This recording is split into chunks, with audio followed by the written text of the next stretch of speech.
Hey guys, how you doing today? If you're new to the channel, I do this every so often. This is me doing my dishes while I talk about various issues across the planet. In this particular video, I'm going to be talking about wage compression. That's what my one of my Patreons asked me to talk about this issue, and they called it wage compression. And I'm pretty sure I understand what we're talking about here. It's the act that the capitalists inflict on the populace where they indirectly reduce the value of your wages, right, while increasing the price of everything, right? So there's a couple of ways that they can achieve this. Let's really define our terms here so that we know exactly what we're talking about. We live in a society dominated by capital, right? The goal of the capitalist class, the employers, right, is to do no work. Right? The shareholders don't want to actually do anything valuable. They want to hire a hedge fund manager to take care of their finances for them. Maybe they pop in for like a half hour and take a look at their portfolio on a day-to-day basis. But for the most part, they're just left alone to do what they want to do, which is nothing important, nothing productive for anyone, while their employees, the workers, actually do the work and actually take care of the business and actually run the business and actually do something productive for society. So the goal of the capitalists, right, are to ensure that wages are as low as they can possibly be. Like if it was up to the capitalists, you would make $0, right? The Americans literally fought a war over chattel slavery. Over the idea that, hey, we should just own people, right? They literally fought a war about it because the capitalists wanted to keep slavery intact. They wanted to make sure that they could continue earning tons and tons of money doing absolutely nothing, while the black slaves throughout America did all the work and built the country. And this is exactly, like, this situation hasn't actually changed, right? The capitalists want to keep wages at $0, and it takes mass mobilization of the populace in order to actually change this. The fight for 15 is exactly a continuation of the lineage of this fight. So, we the populace are always in this state of attempting to raise our wages, right? Just a quick aside, I actually do consider the fight for 15, while well meant, to be, shouldn't say a waste of energy, but definitely misdirected energy. Certainly, yes, we should have higher wages, absolutely. But what the fight for 15 does is it continues a fight along lines where the capitalists still maintain their power, right? They still do nothing. They just earn slightly less money from our labor, right? Like, that's literally the arrangement in the fight for 15 argument, is that we are fine with capitalists doing nothing and taking the vast majority of our labor. We just think we should have survival wages. So, like, wages that are good enough to actually pay rent and food. This, to me, is all by itself a major capitulation to the capitalist class, that we're willing to organize and fight along lines to maintain their power, just let us eat. This is why I completely advocate for a transfer of shares away from the capitalist class into the working class completely, in order to destroy the capitalist class fundamentally, and end this idiotic, antagonistic fight, right? Why is the fight for 15 movement constantly fighting and in negotiation with the capitalist class, when the fight for 15 movement should change to be a full-scale destruction of the capitalist class through the transfer of shares away from the capitalist class into the working class? Okay, so there's my pitch for myself. Yeah, that's this channel in a nutshell, right? But let's talk about wage compression, because that's what my Patreon actually wants me to be talking about, and how it works, and why. Like, we know why the capitalists do it. It's to keep wages as low as possible. That they would keep the wages at $0 if it was up to them. We have all the evidence we need to show that that's true. But they know that they can't do that right now, right? We do have the Fight for 15 movement. We do have people who are fighting to increase minimum wages and who are fighting to increase wages generally across the board. But the capitalists don't want you to have money, right? They want you to live in desperation and poverty so that they can exploit your desperation, right? They've stated as much. Go see Alan Greenspan talk to the Congress. He outright states this, right? That the goal of the neoliberal agenda is to plunge the populace into desperation so that they will have to fight amongst each other in order to get even reasonable work, right? So the first way that the capitalists go about compressing wages is through this competitive labor market, right? That high unemployment actually works for the benefit of capitalists, right? To a point. You can't have too high unemployment or else the populace starts to actually revolt and starts to actually mobilize itself. But you don't want to have full employment, right? You want to have about 6 to 7% unemployment in the capitalist system. That's what you want. You want 6 to 7% of your populace living in desperate poverty, right? Because then you can use them against the rest of the populace, right? Then you can consistently and continually lower the wages for even work that previously was well-paying work, right? You can continuously create a desperation poverty spiral where people who are living in desperation and poverty will work for cheaper, right? And this is why the temporary foreign worker program exists here in Canada, right? Erected by the Liberals, and then spread and enhanced by the Conservatives. So both parties, of course, agree and work for the capitalists, right? To create the temporary foreign worker program, which is a way to get slave labor into the society, so that they can pay less wages, so that they can pay less even than the minimum wage. And they don't have to provide anything for these people, right? These people are basically abandoned to the system, and it erects what is a slave labor situation. And these are the people that we're competing against, right? That if you're living here in Canada, you are actually competing against these temporary foreign workers. And this is a way to suppress wages and keep wages low. The other thing that happens that capitalists do is increase prices, right? There's this, I pay a lot of attention and I read up a lot on the company stores that existed at the dawn of the American colonization period. There were these towns that were erected. They were company towns, okay? These company towns, what they would do is they would offer high wages, right? They would say, hey, come work in the coal mine here in Virginia, right? And we'll offer you high wages. And they did pay those high wages, okay? So we're getting into one of these capitalist tricks and how they operate and how they compress wages and control the society. So they did pay higher wages, right? This allows, of course, capitalists to be like, oh yeah, we pay high wages. Look what we do. Okay, but the trick is that the company town, right, is owned completely by the company, okay? The company owns all the housing. They own all the grocers. They own everything. They've monopolized everything in the society. And so what does that allow them to do? Well, it allows them to set the price of rent. It allows them to set the price of housing. It allows them to set the price of food. It allows them to set the price of goods that come into the town. Do you think they are going to set the price below or above the wage that they pay, right? So what they would do is they would set the prices way higher than the wage that they were paying. And so people actually had to go into debt to the company in order to maintain these wages, to maintain this situation so that they could keep working, plunging themselves further and further into debt. Plunging themselves further and further into debt.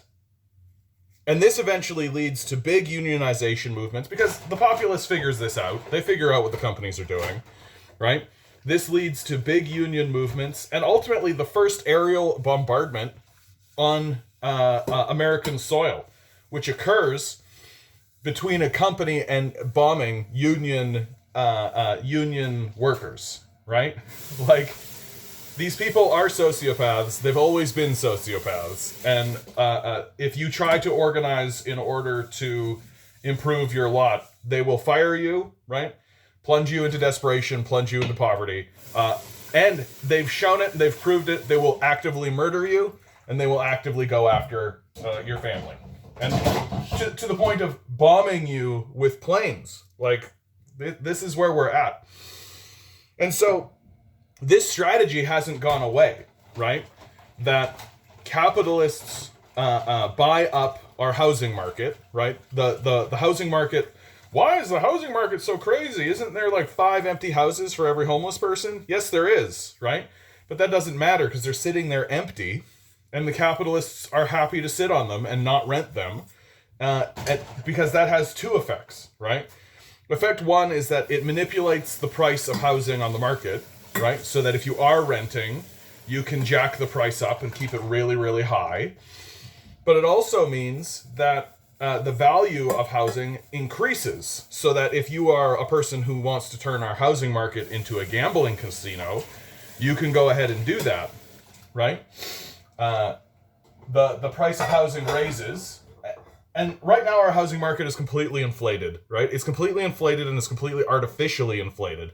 It's the same thing they did to the diamond market, you guys. They hoarded the resource, they kept it for themselves, and then they artificially created a false shortage on the market in order to jack the price super high. That's what they're doing to our housing market. It's obvious that's what they're doing to our housing market. And they're going to do the same to our food. They're going to do the same to our water. They're going to do the same to our electricity. They're going to do the same to all of these things because that's how capitalists work. They want to make it so that your dollar buys less, right? And there are all kinds of things that achieve this goal of ensuring that your dollar buys less, right? So every single time the government prints money and hands it to a bunch of billionaires and then they take that money and they offshore it, right? That creates inflation in the market, right? That in the currency, I should say. That's like the number one way. Whenever I was advocating for a basic income or any of this kind of stuff, and I would suggest like, hey, couldn't we just do what these billionaires have been doing for the last 40 years and just print some money? Everybody would lose their minds about it and just be like, no, that'll create inflation. But the reality is that we're creating inflation anyway. We're doing that. We do that for the billionaire class, no, and we don't even think about it, right? It's called quantitative easing, or it's called some kind of other quantitative easing, or I'm totally blanking on the word, and it's completely stimulus. I did it, stimulus, right? And so when it comes to giving money to billionaires so that they can put it in offshore accounts for the help of nobody, well, that's completely fine, right? Like, it's completely fine to do that. We can print as much money as we like as long as it's going to get jammed into offshore accounts so that they can sit on it and do nothing. But the secondary benefit, besides allowing the billionaires to ensure that they have, instead of $1 billion, they've got $10 billion, right? So they can feel good about themselves when they're at the country club. So instead of that, but when you do that, right, you increase the amount of money that's in the money supply, and so you reduce the amount of value that your dollar can actually buy. And this is a strategy, right? This is a well-trodden, well-articulated, well-known strategy of the capitalist class. They'll happily raise your wage to $15 as long as you increase the money supply so that the amount that they're actually paying you is worth less, right? If go find a converter, right? The value of the currency since like 1930 or 1960 or 1970, right? You can find these online. They're all over the place. Type in 15, right? And what you'll find out is that the wage that we're being paid, even at $15, is actually worth less than what we were being paid back in the 60s and 70s and 80s, right? And that's because of this inflationary strategy, right? And it is a strategy. that the billionaires are completely fine with money being printed and handed to them because it compresses the wage. It makes it so that your money buys less. And this is done on purpose, specifically to ensure that you are always in this place of desperation and that you are always in this place of poverty, right? You can't, and to ensure that you can't actually escape it. Like, these capitalists are not interested in playing fair, which is why they need to be removed from the society, right? Like, why the capitalist system needs to be completely removed from how we have structured how things are done. And as long as we keep fighting along these lines of like, we need to get $1 extra in the wage. Well, okay, the capitalists will eventually relent, right? They're going to fight you on it because they don't want you to realize how weak and pathetic they actually are, right? They don't want you to realize that if you actually organize in mass numbers, they have to capitulate, right? They don't want you to realize that. What they want you to believe is that everything is going to be this incredibly entrenched fight where they're going to be throwing as many stones as possible and all of this kind of stuff. Even when, like, the fight, like, giving people a $15 minimum wage isn't all that meaningful to the capitalist class, right? Like, they're going to fight you on it because they don't want you to have any win anywhere at any time. But they'll just increase the amount of money in the currency supply, right? Which they do constantly. And they'll go, yeah, okay, so you had a, let's say, $12 wage and you wanted it raised to $15. Okay, so we put enough money in the money supply now so that that $15 now is worth what the $12 was worth back then. So they keep you at the same wage, essentially, through this kind of market and money manipulation, which they do all the time, right? And that we as a people, especially workers, haven't really keyed in to how deeply the capitalist class has parasiticized the society, right? That they are parasites who have actually inflicted our society with the stated goal. Like, this is the thing that's crazy about all this. Like, the capitalists have stated this stuff. Like, their goal is to rule. Their goal is to do nothing while making everybody else do their work for them. They're not interested in actually improving your wages, right? Quite the opposite. Quite the opposite. They will do everything they can to ensure that your wage is set at zero, which is where they want the wage to be set at zero. And then also simultaneously, any wage you can actually cobble together, well, they want to make sure that the money that you make is also set at zero, right? They want to make sure that your money is worth nothing and their money is worth everything, and that their position of prestige is maintained, right? Which again is why we need to transfer the shares away from the working class into the hands, away from the capitalist class into the hands of the working class, to eliminate the capitalists from the national conversation completely and remove them as a prevailing power structure at all, like at all. They just should not simply be. They should simply not be part of the conversation at all. Wage compression. Is there anything I'm missing on this? I feel like the slave labor of the temporary foreign workers, having us all compete against one another, right? Having us all increasing or reducing the value of the currency itself, which is a very common and well understood strategy, right? That they're doing all over the place. Having us compete with slave labor. Globalization itself is like when they ship our job, and like, listen to what they say. Listen to what they say when we actually say things like, oh, well, we should increase the wage and we should do all this kind of stuff. Well, listen to what they say. They say, oh, well, then we will take all of the money that you made for us under the guise that, oh, we are going to trickle that money back into the society. That was always what they said. That was always the riff. And if you actually make us, attempt to make us actually trickle the money into the economy, then we will take all that money and we will leave, right? So these people are admitting to your face outright that they are sociopaths who are actively attempting to abandon you, right? They're saying it directly to your face, openly, in a manner that's supposed to make you go like, oh, I guess, if you're gonna leave, instead of us actually saying like, oh, what, could you leave? Like, I'm thinking that we're gonna just seize your money and incarcerate you for your many crimes, right?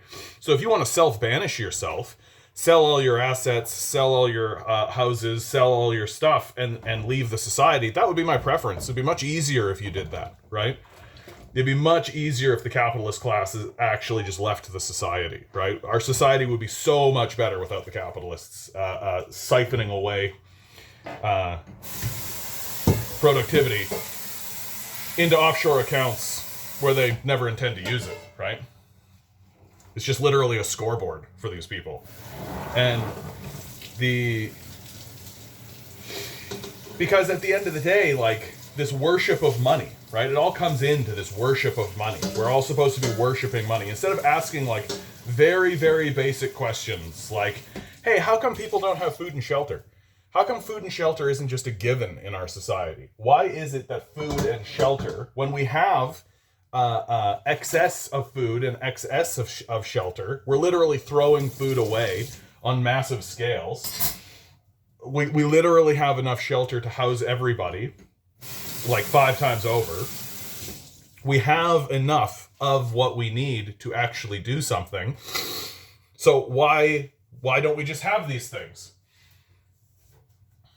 So and the answer is really obvious. If we had these things, then we couldn't be easily exploited by a capitalist class who wants to do nothing, right? That we have to do all the work while they do nothing.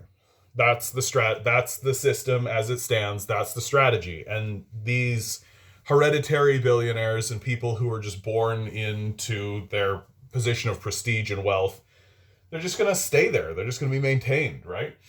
Because they buy politicians, they buy media outlets, they propagandize the public and keep us separated and desperate.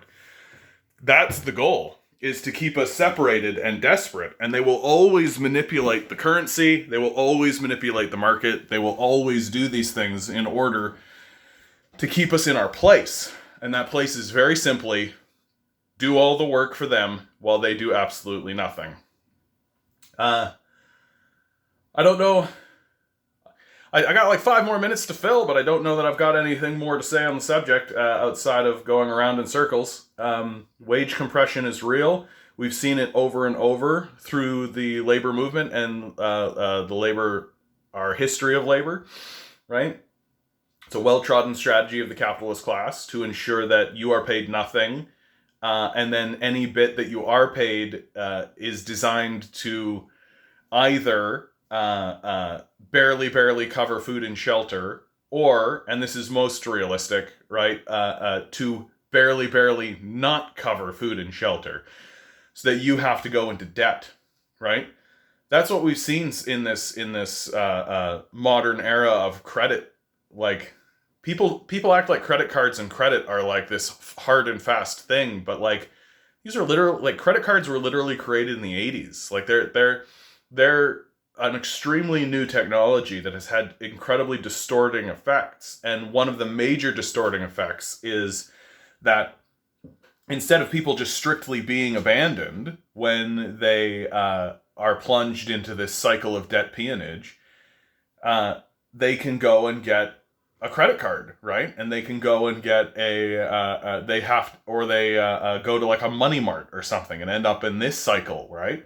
And the debt cycle is intentional. It's a strategy, right? You can go read the documents. They're not hidden. Like, Money Mart wants you to be on a perpetual cycle of debt so that they can get free money from you for doing nothing. That's the strategy. And because they've created this system of easy to get credit, i.e. it's easy to plunge yourself into debt, and millions and millions of people have fallen into this trap, right? And there's always the reactionary crowd, right? They're like, oh, well, you should have done this. But these idiots refuse to acknowledge that, like, look, if you lay a trap, right, you don't really get to make fun of the creature that gets caught in it, right? Imagine how dumb it is to, like, put a trap down and then be like, ha ha, idiot deer getting caught in my trap. Like, no. You eventually catch something in a trap if you lay a trap. And pretending like this cycle of, like, credit and debt peonage is not a trap, I think is just highly delusional, right? We literally are saying to our citizenry, right? We are not going to pay a living wage. We're going to pay just under a living wage. So you're constantly on the slippery slopes. And to actually pay for the housing, which we own and we set the price of, and to actually pay for the food, which we own and set the price of, we are going to instead lend you a little bit of money, right? So, which of course we have hundreds of billions of dollars stashed in offshore accounts, so we can absolutely do that. So we're going to lend you a little bit of money at interest, so you'll constantly be on this cycle of peonage. You'll constantly be sliding backwards, sliding further into debt. And we can see that, right? And it's a strategy. It's an obvious strategy by a class of people who want to set the wages at $0 and enslave us, right? Why erect a temporary foreign worker program unless the purpose was to do this? Especially in a period of time when, like, unemployment is high, right? So unemployment is high, but you're shipping in foreign workers to underpay them, right? What is that but slavery? What is that but wage compression, right? So, again, I'll land on the point that I always land on. We need to get rid of the capitalist class, and the way to do that is to transfer the shares away from the capitalist class into the hands of the working class and eliminate them. Because they're always going to, like, not only directly fight us on wage increase debates and conflicts, not only fight us on those grounds, but they're also going to manipulate the market, and they're also going to manipulate the currency in order to make the meager wages that we get paid worth less. Because they don't care about us, right? They care about their own prestige, and they care that we are doing all the work while they do absolutely nothing. Okay, this is going to be the end of this video. Thanks so much to my Patreon for suggesting it. I hope that was good for you, bud. Do contact me if you want me to be more specific or talk more specifically about something. I always want my Patreons to be satisfied with what I do here. I do try. Oh, hey, hit the like button. Where's that like button? There it is. I found it. Like button. Please hit the like button. Please hit the share button. Please hit, if you've made it to this point, subscribe. I feel like if you've made it to the end of one of these videos and you haven't subscribed, you have to subscribe. I think it's interstellar law. You don't want to make Jean-Luc Picard angry, do you? I'm forgetting something. Oh yeah, my Patreon. I recently lost my job because I said the word union twice. So if you want to give me $1, that would be really, really great. I could really use a bit of financial support at the moment. Patreon down below. Please consider just $1. It's just a cup of coffee, right? Like not even a cup of coffee. It's a crappy cup of coffee. Anyway. Okay, guys. Good luck out there, okay? You're doing great. Don't let these guys gaslight you, because they've literally structured the entire society to gaslight you, right? And they desperately want you to do all of their work for them while they do absolutely nothing. That's the entire point of how the society has been structured. They're desperately interested in reducing your wage, in reducing your ability to purchase anything. And ultimately, they're interested in destroying the whole society, because that's what's going to happen. Eventually, there just comes a point where the people can't buy anything with the wages they're being paid. And that's the point. Because once this system collapses, well, who has power, right? It's going to be these guys in a neo-feudal sort of situation if we're not already there. Anyway, this gets into a whole other thing. Go have a drink, guys. Go smoke a doob. Go relax. Do not let these guys turn your leisure time into guilty pleasure, right? Don't let these guys turn your leisure time into guilty pleasure. Your leisure time is for you to relax, to recover from the demonic thing that they're actually doing to you. Okay, good luck. We're gonna need it.